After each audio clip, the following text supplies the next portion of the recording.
Hoje eu vou iniciar uma série com os irmãos nos 10 mandamentos. Os 10 mandamentos não são a novela do Edir Macedo, da Record, nem o filme a estrela é o Charlton Heston. Não sei se é assim o nome dele, mas quem já assistiu aquele filme, 4 horas de duração? Quando a gente fala em 10 mandamentos, as pessoas pensam apenas na história, no enredo, mas 10 mandamentos propriamente ditos são 10 declarações imperativas, ordens que Deus comunica ao seu povo num contexto de uma aliança. Quando nós fazemos uma aliança com Deus, Deus exige obediência. E eu gostaria de mergulhar com os irmãos, a partir de hoje, nas próximas semanas, com profundidade, nestes 10 mandamentos. Vamos ler, por favor, Êxodo capítulo 20, versículo 1 a 17. Quero fazer um desafio aos irmãos a decorarem estes 17 versículos. Se não na sua inteireza, pelo menos nas declarações principais. Você fará um grande bem à sua alma e estabelecerá um curso para a sua vida, se você reconhecer os 10 mandamentos e o que eles demandam de você. Êxodo capítulo 20, versículo 1 até o versículo 17. Êxodo, segundo livro da Bíblia no Antigo Testamento, capítulo 20, versículo 1 até o versículo 17, diz assim a palavra de Deus: Então falou Deus todas estas palavras: Eu sou o Senhor teu Deus, que te tirei da terra do Egito, da casa da servidão. Não terás outros deuses diante de mim. Não farás para ti imagem de escultura, nem semelhança alguma do que há em cima nos céus, nem embaixo na terra, nem nas águas debaixo da terra. Não as adorarás, nem lhes darás culto, porque eu sou o Senhor teu Deus, Deus zeloso, que visita a iniquidade dos pais nos filhos, até a 3ª e 4ª geração daqueles que me aborrecem, e faço misericórdia até 1000 gerações daqueles que me amam e guardam os meus mandamentos. Não tomarás o nome do Senhor teu Deus em vão, porque o Senhor não terá por inocente o que tomar o seu nome em vão. Lembra-te do dia de sábado para o santificar. 6 dias trabalharás e farás toda a tua obra, mas o 7º dia é sábado do Senhor teu Deus. Não farás nenhum trabalho, nem tu, nem teu filho, nem tua filha, nem teu servo, nem a tua serva, nem o teu animal, nem o forasteiro das tuas portas para dentro, porque em 6 dias fez o Senhor os céus e a terra, o mar e tudo que neles há, e ao 7º dia descansou. Por isso o Senhor abençoou o dia de sábado e o santificou. Honra teu pai e tua mãe, para que se prolonguem os teus dias na terra que o Senhor teu Deus te dá. Não matarás, não adulterarás, não furtarás, não dirás falso testemunho contra o teu próximo, não cobiçarás a casa do teu próximo, não cobiçarás a mulher do teu próximo, nem o seu servo, nem sua serva, nem o seu boi, nem o seu jumento, nem coisa alguma que pertença ao teu próximo. Vamos orar. Pai, eu quero agradecer a tua palavra, estas palavras fortes, que são o fundamento do governo moral dos nossos corações, são fundamentais no nosso relacionamento contigo e uns com os outros. Nos ajuda a perceber a grandeza da tua lei, a maravilha da tua lei. A oração que fez o salmista: abre os nossos olhos para que contemplemos as maravilhas da tua lei. É a oração, Senhor Deus, sincera que eu faço, que eu peço em nome do teu povo, em nome de Jesus, amém. Se você perguntar a um rapaz qualquer, para que ele lhe cite 10 marcas de cerveja diferentes, ele não vai ter dificuldade de alistar para você 10 marcas de cervejas diferentes disponíveis no mercado. Inclusive, nos últimos anos, nós temos uma multiplicação de marcas. Até um tempo atrás, nós tínhamos só umas 3 ou 4, hoje nós temos uma infinidade. Então, não é difícil para um jovem médio dizer para você quantas marcas de cerveja existem e enumerar 10 assim, sem ter muita dor de cabeça. Mas se você pedir para esse mesmo jovem, tão versado nas marcas de bebida, para que ele recite de cor os 10 mandamentos, aí é outra história. É outra história. Essa ignorância com relação à lei é fruto de uma disposição do coração humano de se rebelar contra tudo que é ordem, autoridade, princípio, mandamento ou legislação. E isso, desde os tempos antigos, tem se tornado inclusive uma filosofia de vida que se chama relativismo moral. Não existe certo e errado. Existe algo que é certo para você ou errado para você. E o que é certo para você não significa necessariamente que é certo para outra pessoa. Às vezes o que é desejável para você, na verdade, é odioso para alguém. O que é odioso para alguém é aceitável para você e assim vice-versa. A ética, o comportamento moral do homem, ele é governado apenas pelo que é útil. Se te dá prazer, se funciona, então faça esse princípio. Se ele te prejudica, se ele não te dá prazer, então ignore. Fazendo assim da ética uma postura subjetiva. Cada um tem a sua própria noção de certo e errado, e nós não podemos impor princípios morais que governam o comportamento das pessoas para todos, apenas para nós mesmos. Ou seja, a ética é situacional. Nós fazemos aquilo que a situação exige. Nós não temos princípios que nos governam todas as pessoas em todos os lugares. Eu sei que esse é um tema muito sensível, mas perceba como até as crianças hoje estão com dificuldades de reconhecer transgressões graves, crimes bárbaros. Por quê? Porque elas não têm sido educadas em princípios morais. David Guzik, ele afirma no seu livro, num comentário das escrituras que eu tenho, que 63% dos americanos, isso é uma estatística da década de 90, não acreditam em absolutos morais. Os danos desse tipo de comportamento são terríveis. Olha, os limites entre certo e errado estão borrados. Ninguém sabe mais o que é certo e o que é errado. E o mundo então acaba mergulhando num inferno de corrupção e destruição sem precedentes. Nossa sociedade hoje é marcada com medo, desconfiança, culpa, destruição e miséria. Por quê? Porque as pessoas simplesmente não têm princípios para governar os seus corações e as suas vidas.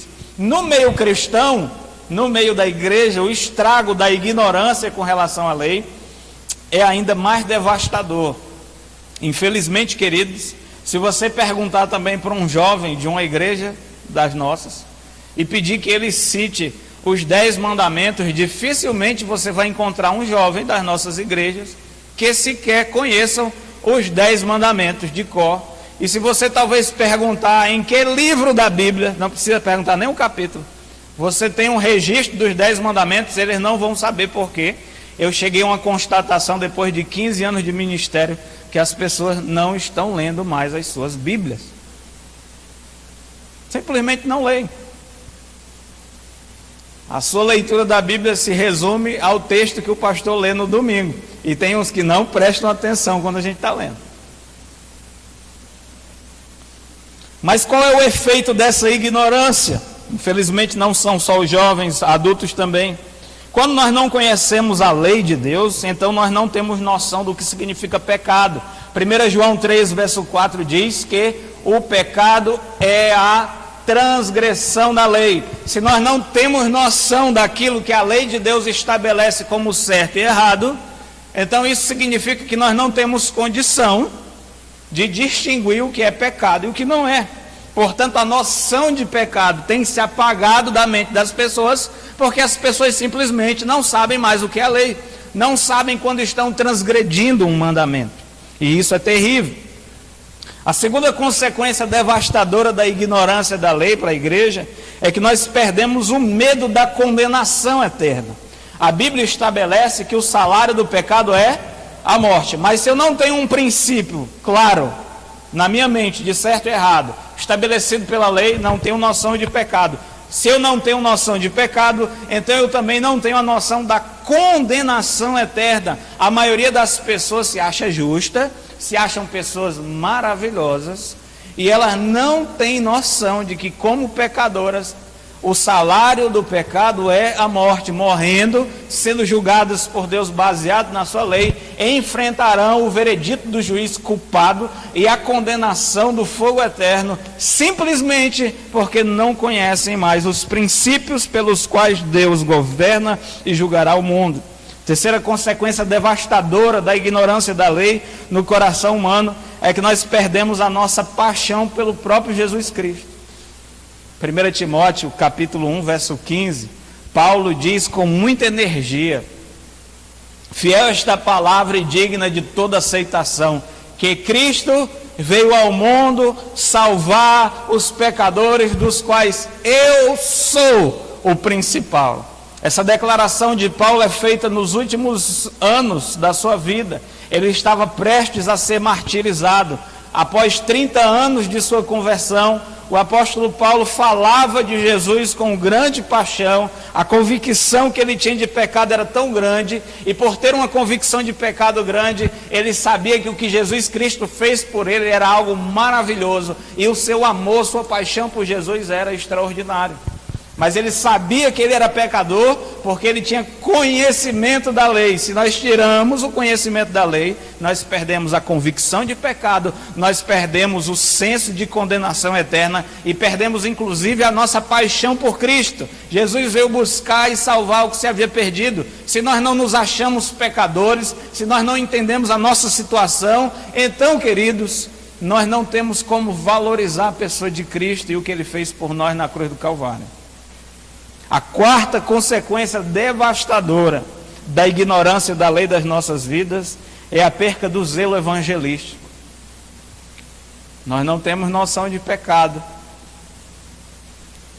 Nós não vemos as pessoas marchando rumo ao inferno por serem pecadoras. Por quê? Porque nós apagamos o nosso conhecimento da lei.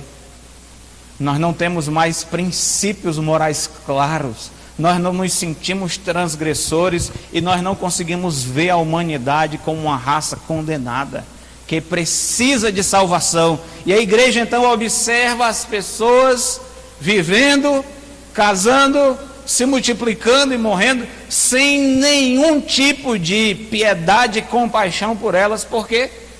Porque elas têm uma ignorância da lei. A igreja se tornou ignorante com relação à lei e não entende mais que as pessoas estão perdidas nos seus pecados. Esse é o efeito devastador da lei. Jesus Cristo veio buscar o que se achava perdido. Ele disse que não veio chamar os justos, mas os pecadores ao arrependimento. Ora, se uma pessoa não sabe que é pecadora, então ela acha que não precisa de arrependimento nem de Jesus. E a única forma de você saber que uma pessoa é pecadora é através da lei.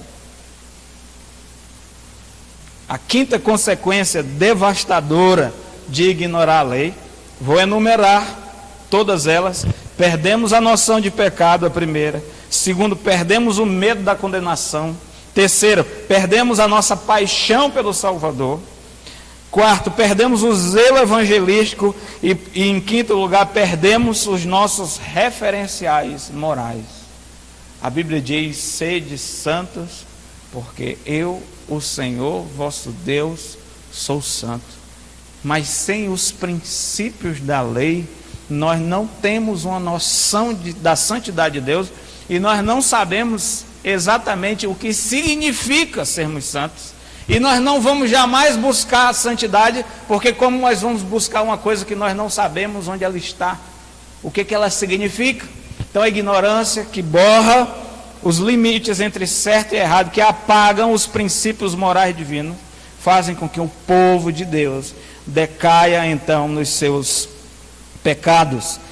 Isaías capítulo 5, verso 20 diz o seguinte: ai dos que ao mal chamam bem, e ao bem mal, que fazem da escuridão luz e da luz escuridade, põe o amargo por doce e o doce por amargo. Isaías 5, verso 20. É isso que tem acontecido, queridos.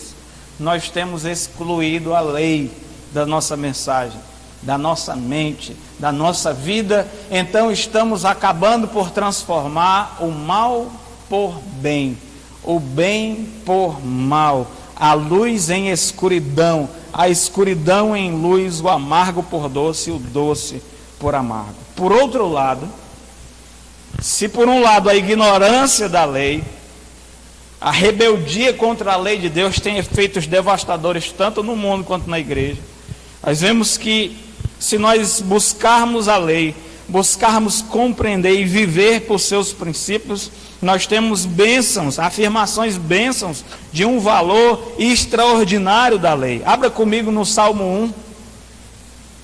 Geralmente, quando nós lemos a palavra lei nas Escrituras, nós pensamos nas Escrituras como um todo, e nós podemos fazer esse tipo de interpretação.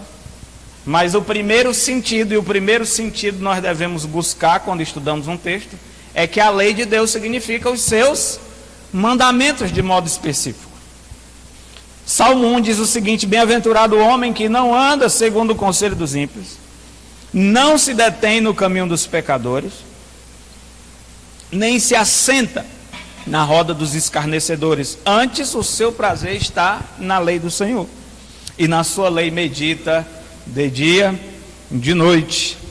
Como é uma pessoa que medita na lei do Senhor de dia e de noite, que pensa nela, que faz dela o padrão das suas decisões, que pensa na lei no sentido de guiar a sua vida no que diz respeito ao correto caminho e como agradar a Deus, viver para a glória de Deus? Verso 3 diz que quem medita na lei de Deus é como uma árvore plantada junto à corrente de águas, que no devido tempo dá seu fruto e cuja folhagem não murcha. Tudo quanto ele faz será bem sucedido. Vejam os efeitos benéficos de governarmos o nosso coração e a nossa vida a partir da fonte da lei divina. Um homem e uma mulher que pautam a sua vida não pelo conselho do mundo. E existem muitas vozes disputando a nossa lealdade nesse mundo, não é verdade? Muitas pessoas estão dizendo: façam o que eu estou dizendo, escute meu conselho. Os programas de entrevista estão cheios de pessoas orgulhosas e soberbas, dando as suas opiniões sobre todos os assuntos, com um ar de autoridade, mas são pessoas que ignoram o Senhor, que não temem ao Senhor, e os seus conselhos não estão baseados nos princípios divinos. Quem escuta estes homens que não consideram a Deus, quem escuta estes homens que dão conselhos baseados na sua própria razão obscurecida, vão se dar mal.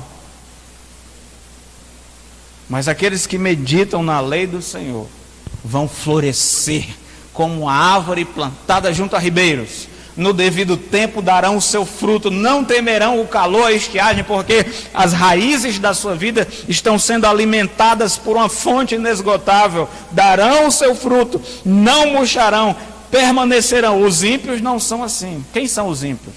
Os ímpios são aquelas pessoas impiedosas, que não temem ao Senhor, que não amam ao Senhor, que não consideram nem Deus nem sua vontade. Eles são como uma palha, enquanto que o justo é comparado a uma árvore plantada, florescente, abundante nos seus frutos, que persevera nas dificuldades. O ímpio é como uma palha, que o vento sopra, arrebata.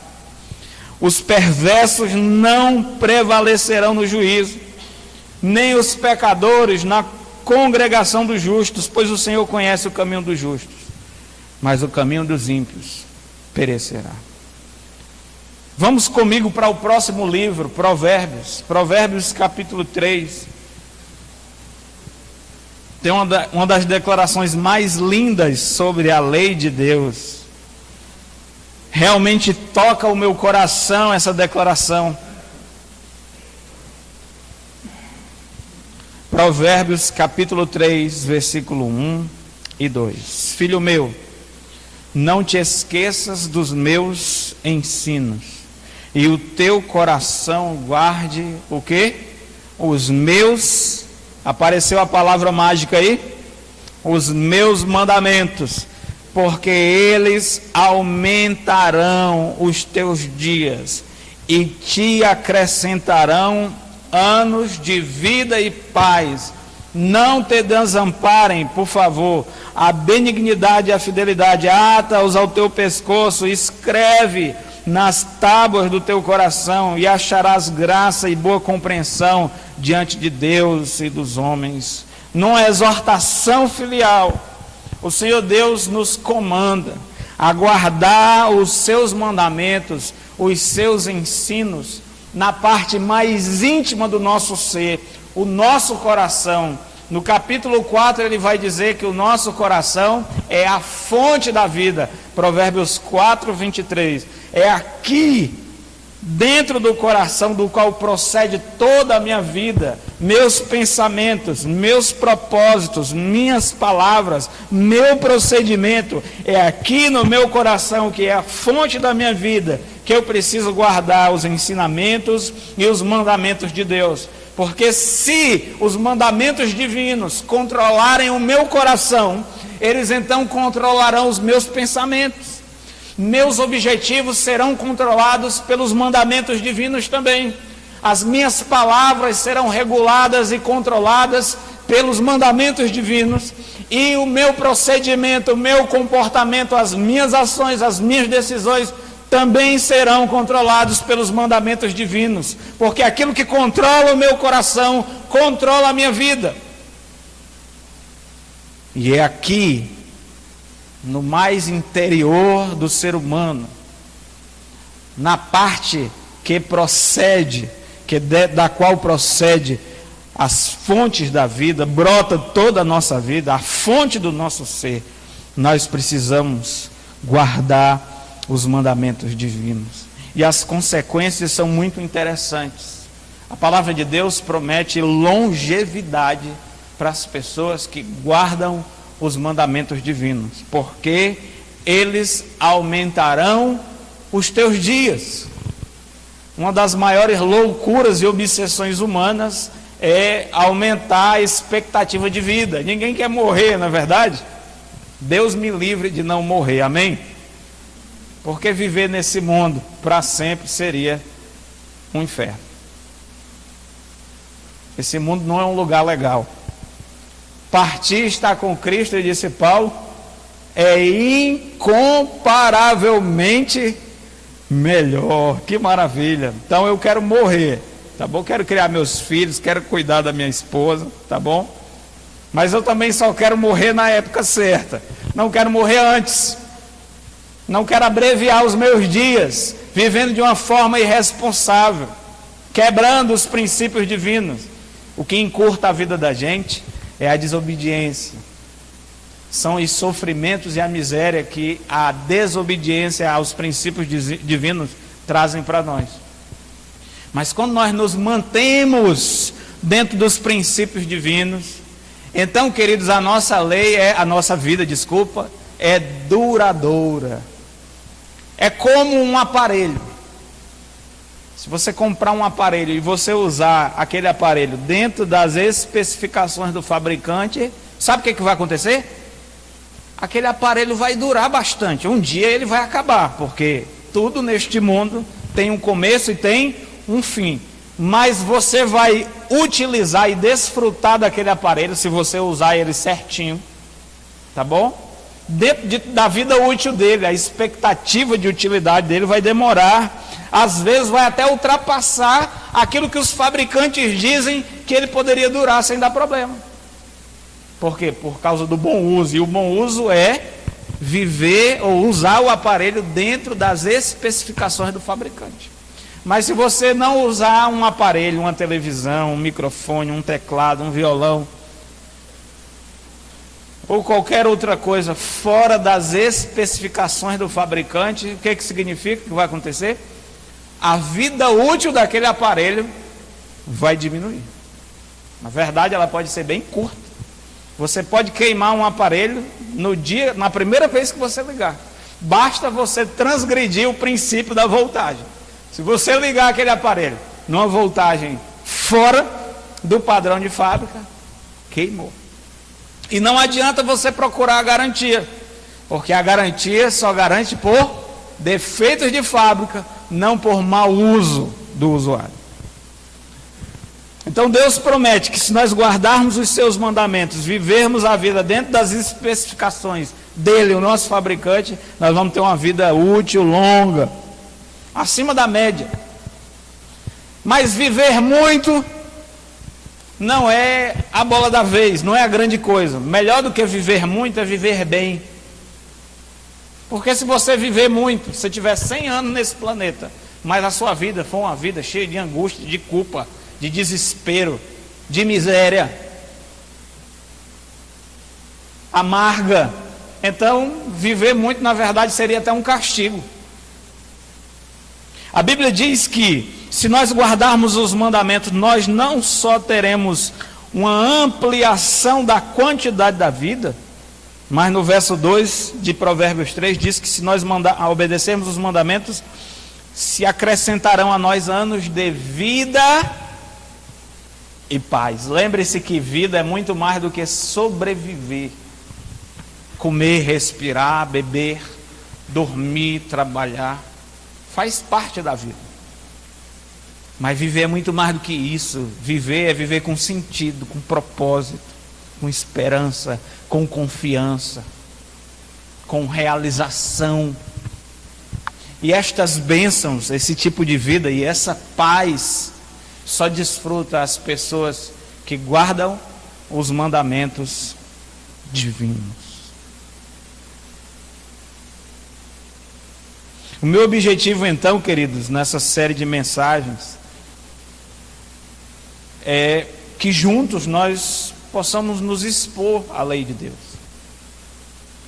aos mandamentos divinos, a entender o seu sentido, a perceber a sua sabedoria e a satisfação que os mandamentos divinos trazem ao nosso coração, se nós ousarmos obedecer o nosso Deus, mostrá-los na sua beleza, dentro das minhas possibilidades humanas, assistido pelo Espírito. Eu gostaria de ver como são gloriosos os mandamentos divinos, quão maravilhosa é a lei de Deus. Realmente eu gostaria que nós saíssemos de cada culto aqui regozijando-nos diante da sabedoria, da grandeza do nosso Deus e daquilo que Ele nos ensina acerca da vida. Esse é o meu objetivo, e nos mostrar o quanto nós precisamos de Jesus Cristo. Então voltemos para Êxodo 20, e eu quero fazer algumas declarações gerais. Hoje nós vamos apenas introduzir o assunto, te dar uma visão geral dos 10 mandamentos. O primeiro versículo de Êxodo 20 diz: então falou Deus todas estas palavras. O autor bíblico, inspirado pelo Espírito Santo, faz questão de deixar claro que esses mandamentos que foram registrados do verso 1 até o 17 vieram da boca de Deus. E se você ler o contexto de Êxodo 19, você vai perceber que todo o povo ouviu Deus falando de cima da montanha. Não foi Deus falando com Moisés e Moisés falando para o povo. Nesse estágio, quando ele proclama as 10 palavras, é o próprio Deus falando e falando diretamente para o povo. Todo mundo escuta do Monte Sinai, era terrível. Diz no verso 18 que o povo presenciou os trovões, os relâmpagos, o clangor de trombeta, o monte fumegando, e o povo observando se estremeceu, ficaram de longe e disseram a Moisés assim: ó, fala tu, mas não deixa o Senhor falar não, que a gente está apavorado, vamos morrer. Estas declarações até o versículo 18 são declarações que vieram da boca de Deus e o povo ouviu. Inclusive, uma curiosidade acerca dos 10 mandamentos é que Deus mandou Moisés lavrar 2 tábuas de pedra e o próprio Deus escreveu estas 10 palavras. A única parte da Bíblia que o próprio Deus escreveu, as outras ele mandou escrever, mas os 10 mandamentos ele mesmo escreveu, e escreveu em tábuas de pedra, para que não fossem apagadas. A ideia de Deus é que estes mandamentos escritos em tábua de pedra, com o dedo de Deus, deveriam ser as regras que governam a vida humana por todo sempre. Por todo sempre.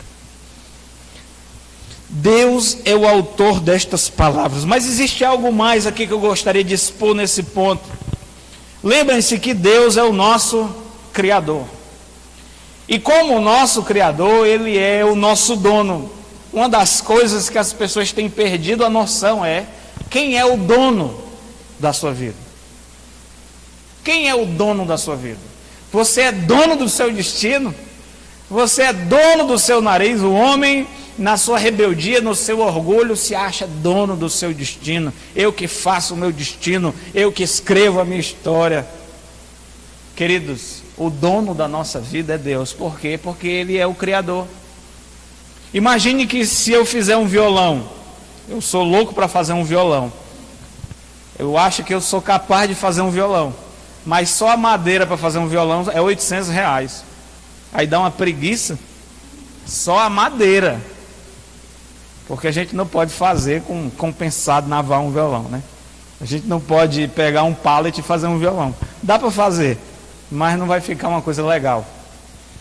Mas imagine que eu realizo esse sonho de fazer um violão.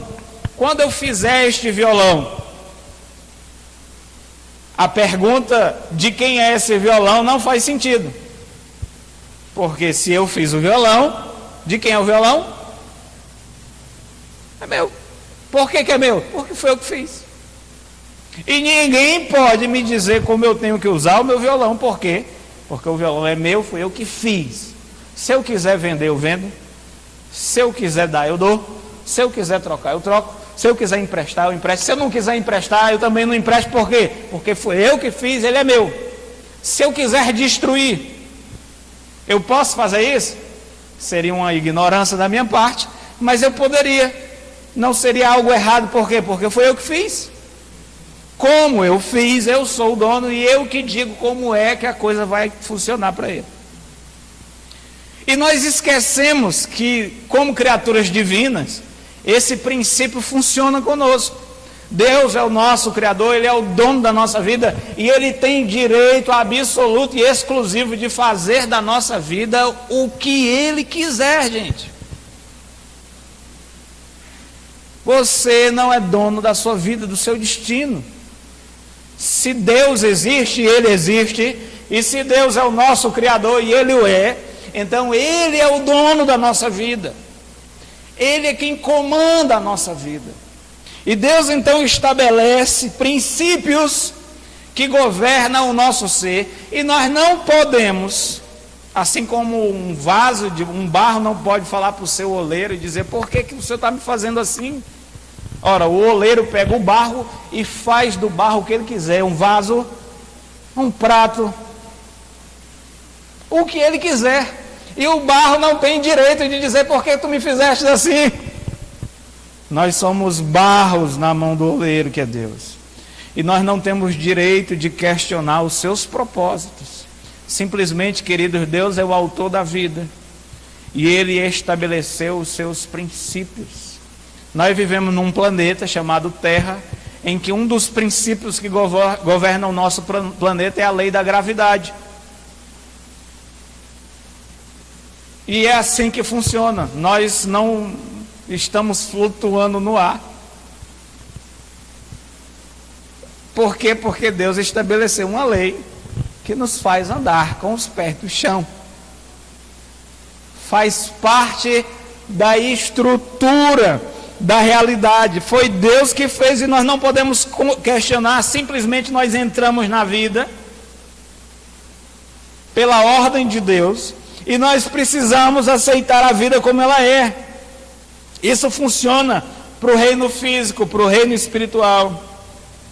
É interessante, queridos, que isso tem uma implicação muito forte, uma vez que Deus, quando cria o universo, Ele o cria debaixo de princípios. Quando nós quebramos princípios estabelecidos por Deus, o que acontece? É sempre um desastre. Pense no equilíbrio ecológico, no ecossistema, que se fala tanto hoje. Quando nós interferimos, mesmo que de uma forma muito tímida e leve, num círculo fechado da natureza, o que acontece? Um desastre ecológico. Nós não podemos sair por aí e ficar mexendo nas coisas. Nós precisamos aprender a conviver com as coisas do jeito que Deus as deixou. Porque se nós alterarmos as coisas, nós podemos provocar um grande desastre. E a história humana é um relato de como o homem mexe naquilo que Deus estabeleceu, que estava tão quieto. E isso trouxe grande desastre. Infelizmente, o homem ainda não aprendeu a lição.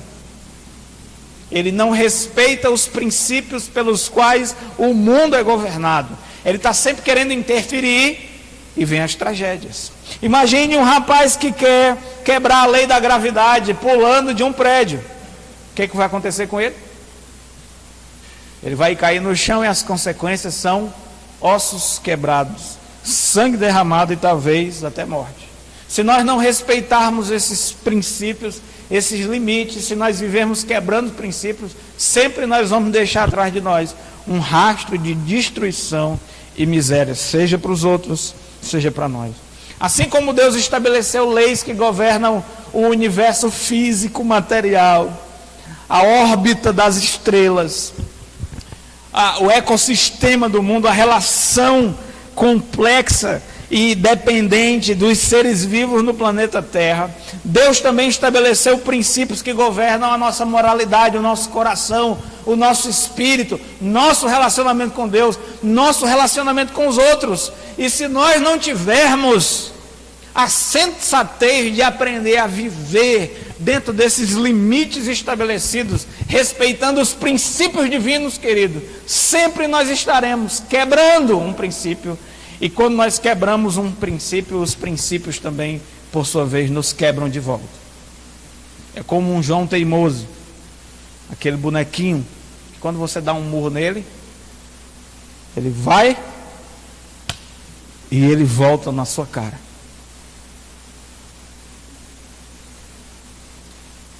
Quando nós olhamos para o mundo, para as pessoas que nós conhecemos, para a sociedade como ela está, o que eu vejo, queridos, é uma abundância de pessoas quebrando princípios divinos e dando início a consequências devastadoras que destruirão a sua vida. Segunda declaração genérica, introdutória, sobre os 10 mandamentos, é que eles foram entregues à humanidade no contexto de uma aliança. Versículo 1 e 2 de Êxodo 20, então falou Deus todas estas palavras: eu sou o Senhor teu Deus, que te tirei da terra do Egito, da casa de servidão. Nós estamos familiarizados com a história. Deus desce, escuta o clamor do seu povo no Egito e desce para libertá-los. Em obediência, em fidelidade, a promessa que ele fez a Abraão, o grande patriarca do povo de Israel. Ele disse que o povo ficaria 400 anos sob jugo de servidão numa terra estranha, mas ele iria livrá-los. O tempo chega, através de Moisés, de Arão, seu irmão, eles anunciam o livramento de Deus para Faraó. Faraó se recusa a deixar ir o povo de Deus, então ele sofre pragas após praga, até que a terra é arruinada, até o seu filho primogênito morre.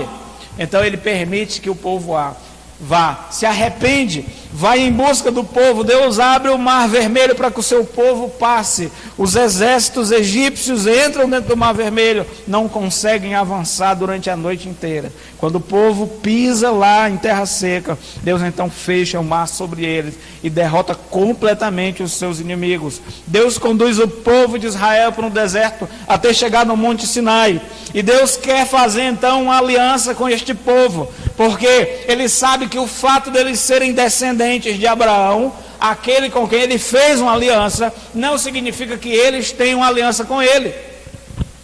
A aliança com Deus é uma coisa que acontece de forma individual. Eu fui criado na igreja, meus pais eram crentes, mas chegou um momento em que eu tive que decidir se o Deus dos meus pais seria o meu Deus também, porque o meu relacionamento com Deus, a aliança que eu tenho que fazer com Ele é pessoal e intransferível. Então aquela geração precisava conhecer o Senhor e fazer uma aliança com Ele de uma forma pessoal, como Deus fez uma aliança com Abraão, Isaac e Jacó e os homens de Deus que o precederam. Então Deus propõe no capítulo 19 uma aliança com o seu povo. A partir do versículo 4 do capítulo 19 diz: tendo visto o que fiz aos egípcios, como vos levei sobre asas de águia, e vos cheguei a mim, agora pois se diligentemente ouvirdes a minha voz e guardardes, olha a nossa palavra aparecendo, a minha o quê? Aliança, meu compromisso, então sereis a minha propriedade peculiar entre todos os povos, porque toda a terra é minha, e vós me sereis reino e sacerdote e nação santa. São estas palavras de Deus, diz a Moisés, que falarás ao povo de Israel. Deus propõe que ele e o seu povo entrem em aliança. Qual é a parte de Deus? A parte de Deus nessa aliança é ser o Deus do povo de Israel, o seu rei, o seu Senhor, o seu Salvador, o seu provedor, o seu protetor. E qual era a parte do povo? A parte do povo era diligentemente ouvir sua voz e guardar os seus mandamentos. Em toda aliança, ambas as partes assumem compromissos. Numa aliança com Deus, Deus se propõe ser Deus, ser o nosso Deus, aceitar que eu o adore. É um privilégio Deus permitir que Ele seja o nosso Deus. Ele poderia muito bem, de vocês eu não quero nada de adoração, não quero nem olhar para a cara de vocês. Poderia ou não poderia? Mas Ele permite, e Ele propõe, olha, eu proponho que eu seja o Deus de vocês. Aceita? Aceita. Pois se eu vou ser o Deus de vocês, então vocês precisam também assumir um compromisso. E esse compromisso chama-se obediência. Mas é interessante que quando Deus propõe essa obediência, essa aliança é depois que Ele os salva.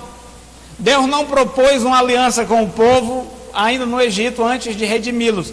Deus os redime, Deus toma a iniciativa, Deus faz, Deus invade a história daquele povo com a sua misericórdia, com a sua graça, os retira da escravidão, já tem sustentado eles no deserto, e agora Deus propõe uma aliança. É o Deus que já redimiu o seu povo, que agora propõe uma aliança.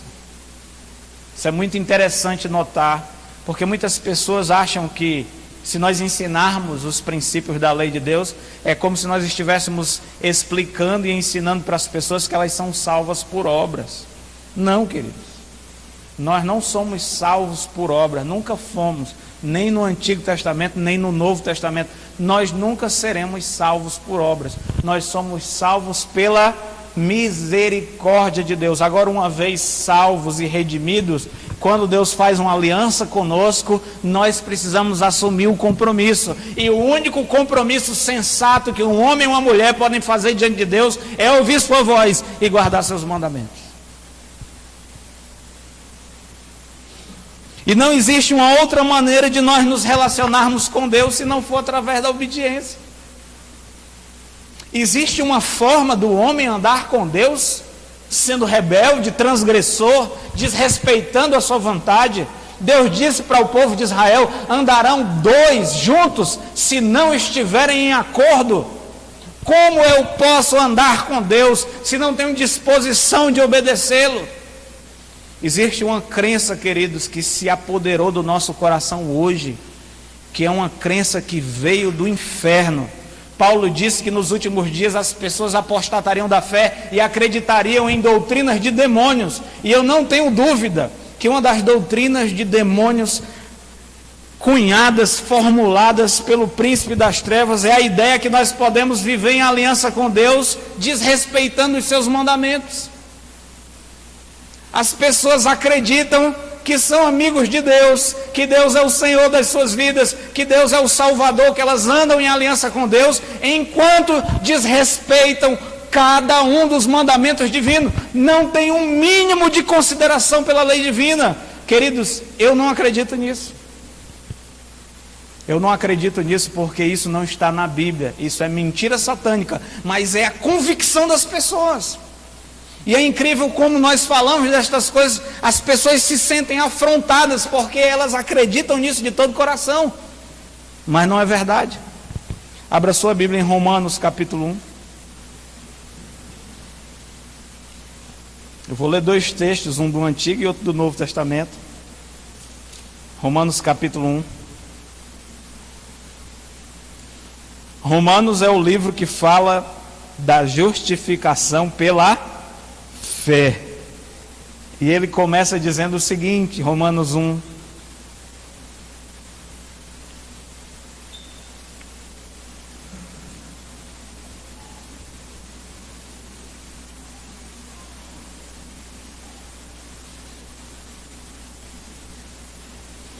Romanos 1, a partir do versículo 1, diz assim: Paulo, servo de Jesus Cristo, chamado para ser apóstolo, separado para o evangelho de Deus, o qual foi por Deus outrora prometido por intermédio dos seus profetas nas sagradas escrituras, com respeito ao seu filho, o qual, segundo a carne, veio da descendência de Davi, e foi designado filho de Deus com poder, segundo o Espírito de santidade, pela ressurreição dos mortos, a saber, Jesus Cristo, nosso Senhor, por intermédio de quem viemos receber graça e apostolado, por amor do seu nome, para a obediência por fé. Entre todos os gentios, de cujo número sois também vós chamados para serdes de Jesus Cristo. Assim como no Antigo Testamento, no caso do povo de Israel, o fato deles terem sido redimidos por Deus trouxe eles para uma situação de aliança com o Senhor, a qual o grande compromisso deles era a obediência. Na nova aliança, por meio de Cristo, queridos, nós somos resgatados da escravidão do pecado, da condenação do inferno. Sim, pela graça de Jesus, assim como o povo saiu do Egito pela graça de Jeová. Mas uma vez que isso acontece conosco, nós entramos em aliança com Deus, e a nossa parte é obediência por fé. Não existe maneira de um homem andar com Deus se não for por meio da obediência. Salmo 25, versículo 14. Só que as pessoas não acreditam nisso por aí, queridos. As pessoas acreditam que elas podem viver de qualquer maneira e assim ainda serem pessoas de Deus. A intimidade do Senhor, diz o Salmo 25, verso 14, é para os que o temem. A palavra temor quer dizer respeito, e nós não podemos demonstrar respeito por Deus em desobediência. os quais ele dará a conhecer a sua aliança. Quem teme a Deus, quem o respeita, entra em aliança com ele. Quem não ama a Deus e não o respeita, desculpe, mas não tem como andar com Deus. Terceira declaração sobre a lei de Deus, geral, introdutória, é que essa lei se dirige a todas as pessoas. Às vezes nós temos a impressão de que quando nós lemos o Antigo Testamento e essa formulação dos 10 mandamentos, nós temos a impressão que a lei divina se dirige apenas para aquele povo, para aquele contexto. Mas em Mateus capítulo 5 a gente vê o quê? Jesus Cristo dizendo que ele não veio abolir a lei, nem os profetas. Pelo contrário, ele veio para cumprir. Mateus capítulo 5, versículo 17 diz: não penseis que vim revogar a lei ou os profetas. Não vim para revogar, vim para cumprir. Ou seja, Jesus está exatamente dando continuidade àquilo que foi estabelecido. Porque em verdade vos digo, até que o céu e a terra passe, repare bem em palavras de Jesus, nenhum i ou tio jamais passará da lei, até que tudo se cumpra. Aquele, pois, que violar um destes mandamentos, posto que dos menores, e assim ensinar aos homens, será condenado mínimo, considerado mínimo no reino dos céus. Aquele, porém, que os observar e ensinar, esse será considerado grande no reino dos céus. Porque vos digo, se a vossa justiça não excederem muito a dos escribas e fariseus, jamais entrareis no reino dos céus. A ideia de que a lei de Cristo substituiu a lei de Jeová no Antigo Testamento é uma ilusão interpretativa. Jesus Cristo estabelece o seu governo moral a partir daquilo que já foi estabelecido. Ele dá uma nova autoridade, uma nova profundidade, mas o que Jesus ensina para nós como seus seguidores é exatamente aquilo que Jeová propôs para o seu povo. E nós podemos dar um passo atrás e perceber que essa lei, ela é universal. Ela se aplica a todas as pessoas. Nós percebemos que faz parte da estrutura da realidade. Romanos capítulo 2, versículo 14 e 15, Paulo diz que os homens têm a lei de Deus escrita nos seus corações. E a evidência disso é a nossa consciência, que nos acusa ou nos defende. Quando alguém diz: ei, você está errado, a sua consciência: não, eu fiz a coisa certa. E às vezes a sua consciência te acusa, você está dizendo: eu fiz a coisa certa, mas a consciência diz: ei, você está errado. Nós temos senso do certo e errado. Não existe nenhum lugar do mundo, não existe nenhum lugar do mundo onde o assassinato seja uma virtude, onde o adultério seja uma coisa desejável. Talvez o homem queira adulterar com as mulheres dos outros, mas se a mulher dele adulterar, ele mata ela, porque ele sabe que está errado. O ladrão entra na casa do outro e se apodera dos seus bens, mas quem entrar na casa do ladrão para pegar o que é dele, Perceba, queridos, que nós temos esse senso, nós sabemos o que é certo e o que é errado. Os mandamentos divinos se dirigem a todas as pessoas, em todos os lugares, em todas as situações. Em quarto lugar, estou encerrando, ordenam todas as áreas das nossas vidas. Os mandamentos divinos são do Senhor. Nós aprendemos hoje. Nós aprendemos que eles foram nos dados no contexto de uma aliança. É o Deus que redime o seu povo, que propõe uma aliança, e a base da aliança é sempre a obediência, seja da antiga, seja da nova. Não existe como alguém viver em aliança com o outro, seja no nível humano, seja no nível homem e Deus, sem que compromissos sejam assumidos. E o compromisso que nós assumimos sempre é obediência, fidelidade, lealdade, submissão. Aprendemos que estes mandamentos não foram anulados por Cristo no Novo Testamento, mas Jesus Cristo diz que até que o céu e a terra passem, nenhum tio passará da lei sem que tudo se cumpra. Além do mais, eles estão escritos no coração de todo ser humano, mesmo daquele que não conhece a palavra de Deus. Por fim, eu quero dizer que estes mandamentos ordenam todas as áreas das nossas vidas. Voltemos para Êxodo 20. E eu quero só fazer uma lista destes mandamentos e mostrar para vocês a sabedoria divina. Estes mandamentos, eles têm duas direções. Eles têm uma direção vertical, de baixo para cima, e tem também uma direção horizontal, ou seja, no nosso nível. O que eu quero dizer com isso é que Deus nos deu esse conjunto de 10 mandamentos, e alguns destes mandamentos, os 4 primeiros, eles regulam o nosso relacionamento vertical com Deus. Como nós podemos nos relacionar com Deus?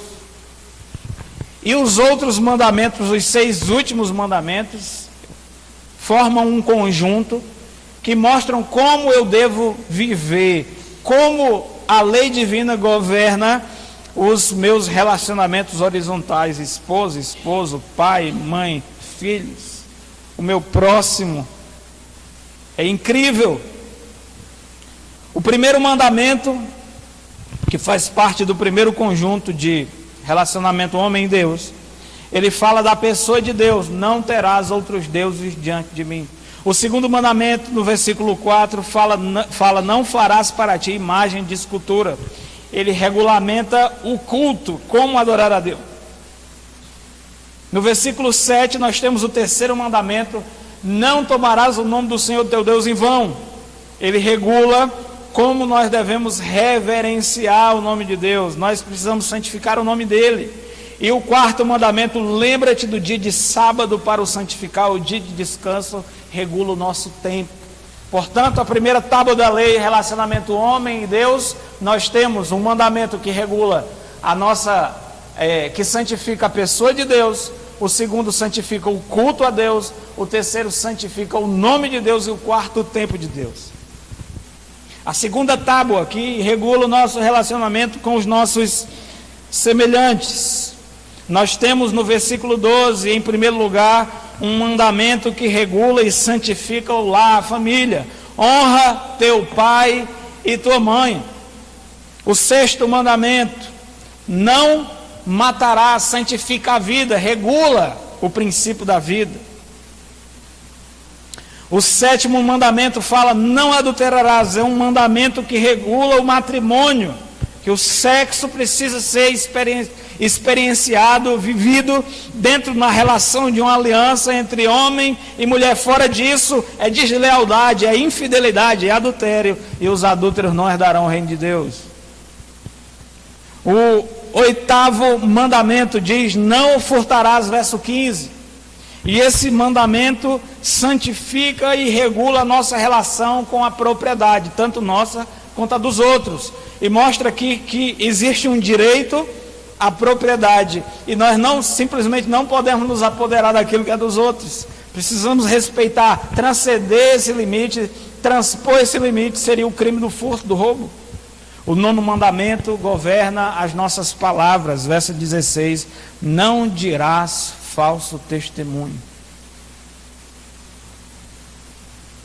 As nossas palavras precisam obedecer a um princípio regulador divino. Quebrar este princípio trará destruição para nós e para os outros. O último mandamento diz: não cobiçarás. Cobiça é uma atitude de coração. Por isso que eu digo que o 10º mandamento é o princípio divino que regula o nosso coração. Você percebeu, queridos, que nada ficou de fora? Os princípios divinos regulam o nosso relacionamento com Deus, com o seu culto, com o seu nome, com o seu tempo. Regula o nosso relacionamento com o próximo, com a família, com a vida, com os bens, com as palavras, com o casamento. Inclusive regula o nosso coração. Nada ficou de fora. Se existe alguma coisa que ficou de fora desta lista, vou dizer para você, não é importante, não tem valor. Todas as coisas importantes da vida estão aqui. Aquilo que não foi enumerado aqui não é essencial. Pode fazer parte da vida, mas não é essencial. Não tem valor. Não se concentre nisso. Se concentre na pessoa de Deus, no seu nome, no seu culto, no seu tempo. Se concentre na sua família. Se concentre no valor da vida. Se concentre no matrimônio, no casamento. Se concentre no respeito à propriedade, na verdade. Se concentre no coração. São as coisas mais importantes da vida. E nós precisamos obedecer os princípios divinos. Do contrário, queridos, as consequências serão ossos quebrados, sangue derramado. E eu quero concluir apenas lendo o Salmo 19. Salmo 19, a partir do versículo 7. Enquanto os irmãos abrem, um pequeno testemunho. Eu também não valorizava a lei de Deus. Fui criado na igreja, mas eu não me recordo de ter sido enfatizado para mim em ensinamentos a importância da lei divina. Mas nos manuais que nós decoramos versículos, não estão os 10 mandamentos para serem decorados. Eu cresci com a ideia de que o fim da lei é Cristo. Ou seja, a ideia é que, quando Paulo fala isso em Romanos 10, verso 4, quando Jesus Cristo veio, acabou a lei. Não, ali não quer dizer que o fim no sentido de conclusão, é fim no sentido de finalidade. A lei aponta para Jesus. As pessoas citam Romanos 14 dizendo: nós não estamos debaixo da lei, e sim da graça. Nós não estamos debaixo da condenação da lei, queridos. Mas nós não estamos acima dos padrões da lei, dos padrões morais da lei.